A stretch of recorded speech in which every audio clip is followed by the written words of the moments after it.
परमपिता परमात्मा पूर्ण ब्रह्म सर्व सृष्टि रचनहार कबीर परमेश्वर जी की असीम कृपा से आप सभी पुण्यात्माएं सत्संग सुन रहे हैं। परमात्मा पूर्ण ब्रह्म सारी सृष्टि के रचनहार ये कबीर परमेश्वर जी हैं। ये हमारे परम पिता हैं, यही हमारे जनक हैं। तुमेव माता च पिता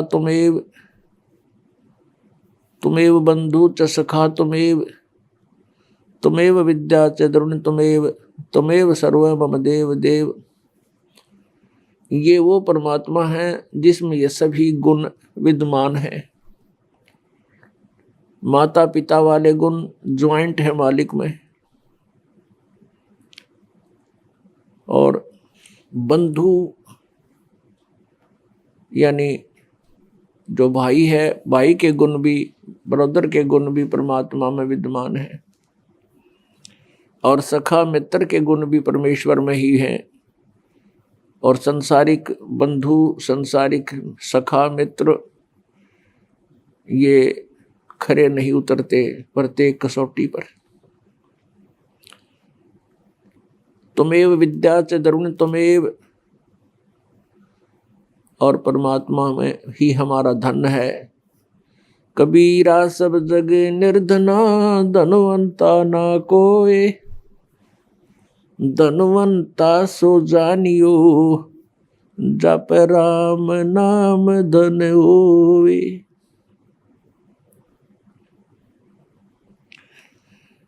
और परमात्मा भी ही हमारी विद्या है, अर्थात तत्व ज्ञान ही हमारा वास्तविक शिक्षा है, विद्या है, ज्ञान है।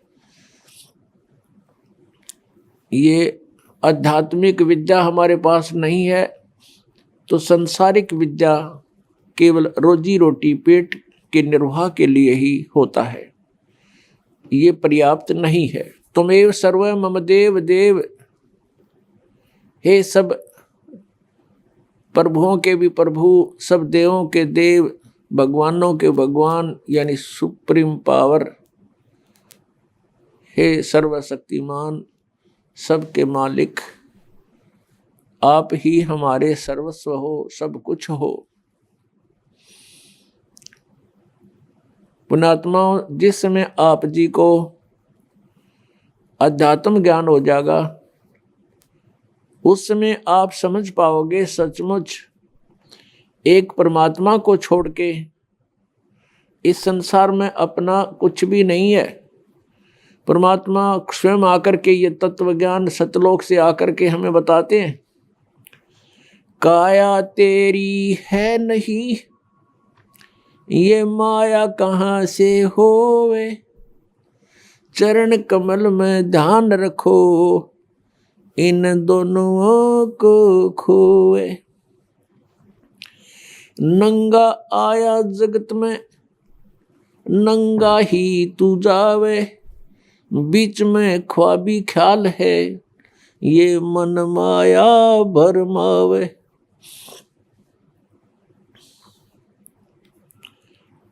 मात पिता सुत बांधुआ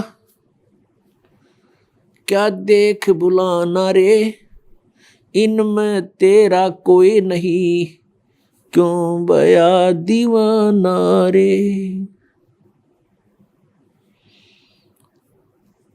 परमात्मा हमें याद दिलाते हैं कि ये परिवार, ये कुटुंब, ये कुल, ये संपत्ति आपकी नहीं है, इनमें तेरा कोई नहीं है। और हमारे संस्कारवश हम एक दूसरे के साथ जुड़ गए हैं, भाई बहन के रूप में, माता पिता के रूप में, पुत्र पुत्री के रूप में, सगा संबंधी के रूप में। और जिस समय ये शरीर छूट जाता है, मृत्यु हो जाती है, उस समय अपना कोई नहीं होता। ये शरीर का कवर भी यहीं छोड़ जाते हैं, ये बॉडी भी यहीं छोड़ जाते हैं। तो परमात्मा हमें याद दिलाते हैं।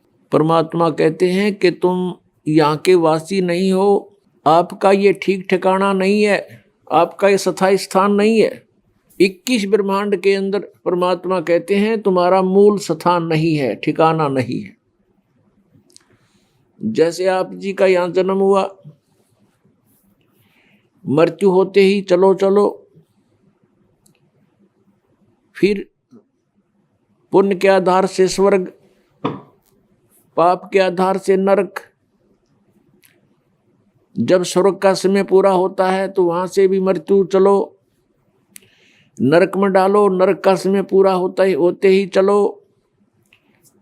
फिर गधा बन गया आके पृथ्वी पर, गधे का समय पूरा होते ही फिर कहेगा चलो मृत्यु होगी, फिर कुत्ते की योनि में, फिर मृत्यु होती है कुत्ते की, फिर वहां से चलो, फिर कभी 84 लाख योनियों में कष्ट उठाकर फिर मनुष्य शरीर प्राप्त होता है। तो फिर यही क्रियाएं, और सत भक्ति ना करी तो मृत्यु होते ही फिर चलो। आगे गए ना बावड़े, रहते भी सब जाही, बिन साहेब की भक्ति कहीं ठोड़ ठिकाना नहीं। कहीं ठोड़ ठिकाना नहीं परमेश्वर कबीर जी की भक्ति के बिना। और सतलोक में जाने के बाद फिर पूर्ण रूप से स्थायी स्थान मिल जाएगा। वहां जाने के बाद प्राणी का फिर जन्म और मृत्यु नहीं होता। जन्म और मृत्यु जब समाप्त हो जाएगी तभी हम परम शांति को और सनातन परम धाम को प्राप्त हो सकेंगे। दूसरे शब्दों में ये कहें कि जब हम सनातन परम धाम को प्राप्त हो जाएंगे तो फिर हमारी ये चलो चलो समाप्त हो जाएगी। श्रीमद् भगवत गीता अध्याय 15 के श्लोक नंबर 1 से 4 में एक बहुत ही निर्णायक ज्ञान दिया है। उसमें कहा है कि उल्टा लटका हुआ ये संसार रूपी वृक्ष है अर्जुन, ऊपर को जो इसकी जड़ हैं वो तो ऊपर को हैं, और नीचे को तीनों गुण रूपी शाखा हैं। ऊपर को जो मूल है, जड़ है इस संसार रूपी वृक्ष की, वो तो समझो परम अक्षर ब्रह्म है, परम दिव्य पुरुष गीता ज्ञानदाता से कोई अन्य है। और नीचे को तीनों गुण रूपी शाखा है। और जो संत इस उल्टे लटके हुए संसार रूपी वृक्ष के सभी विभाग भिन्न भिन्न बताता है कि तना कौन प्रभु है, डार कौन प्रभु है, और शाखा कौन देव हैं, और पत्ते क्या है। स वेदवित, वह वेद के तात्पर्य को जानने वाला है, अर्थात वो तत्वदर्शी संत है। श्रीमद् भगवत गीता अध्याय नंबर 4 के श्लोक नंबर 32 में जो जानकारी दी गई है कि धार्मिक अनुष्ठानों की जानकारी, यज्ञों की, यज्ञमीन धार्मिक अनुष्ठान की जानकारी, क्रियाओं की जानकारी विस्तार के साथ सच्चिदानंद घन ब्रह्म की वाणी में, ब्रह्म ने मुखे सच्चिदानंद घन ब्रह्म की वाणी में विस्तार के साथ कही है। और उनको जानने के पश्चात तो सर्वकर्म बंधन से मुक्त हो जाएगा। वो तत्व ज्ञान है। गीता जी अध्याय नंबर 4 के श्लोक नंबर 34 में कहा कि उस तत्व ज्ञान को तू तत्वदर्शी संतों के पास जाकर समझ। उनको दंडवत प्रणाम करने से, कपट छोड़कर उनसे विनय करने से वो तत्वदर्शी संत तुझे परमात्म तत्व का ज्ञान कराएंगे। तो यहाँ गीता जी अध्याय नंबर 15 के श्लोक नंबर 1 में तत्वदर्शी संत की पहचान बताई है कि ऊपर को जड़ वाला, नीचे को तीनों गुण रूपी शाखा वाला ये तत्व, ये संसार रूपी वृक्ष है। जो संत इसके सभी विभाग बता देगा तो वो तत्वदर्शी संत है। परमेश्वर स्वयं आते हैं अपने सतलोक से चलकर, वे हमें ज्ञान देते हैं, यथार्थ जानकारी वही बताते हैं, तत्व ज्ञान को भी वही समझाते हैं। परमेश्वर ने सच्चिदानंद घन ब्रह्म की वाणी में अर्थात अपने उस तत्व ज्ञान में सूक्ष्म वेद में 600 वर्ष पहले कबीर वाणी में कहा है, अक्षर पुरुष एक पेड़ है, निरंजन वा की डार, और तीनों देवा शाखा हैं, ये पात रूप संसार है। परमेश्वर ने 600 वर्ष पहले आके बताया है कि ऊपर को जो जड़ है वो तो मूल मालिक है, वो स्वयं परमेश्वर है।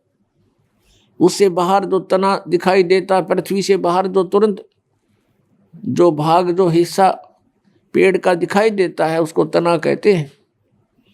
अक्षर पुरुष तो समझो तना है, और उस तने के ऊपर एक मोटी डार होती है, उनमें से एक मोटी डार उसको अक्षर पुरुष जानो, ज्योत निरंजन। और उस डार के फिर 3 शाखाएं हैं, रजगुण ब्रह्मा, सतगुण विष्णु, तमगुण शिव जी। और उन शाखाओं के आगे फिर पत्ते जो हैं वो संसार समझो। परमेश्वर ने अपने द्वारा रची हुई सृष्टि का ज्ञान स्वयं ही आकर के देना पड़ा,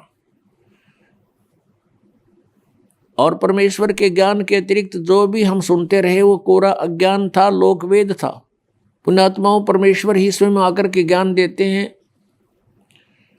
चारों वेद गवाही देते हैं। और जिन महापुरुषों को, पुण्यात्माओं को परमात्मा आकर मिले यहाँ पृथ्वी पर, उन महापुरुषों की अमरवाणी, उनका अनुभव आज हमें वो गवाही दे रहा है, साक्षी देता है कि वो परमात्मा ऐसी लीला करता है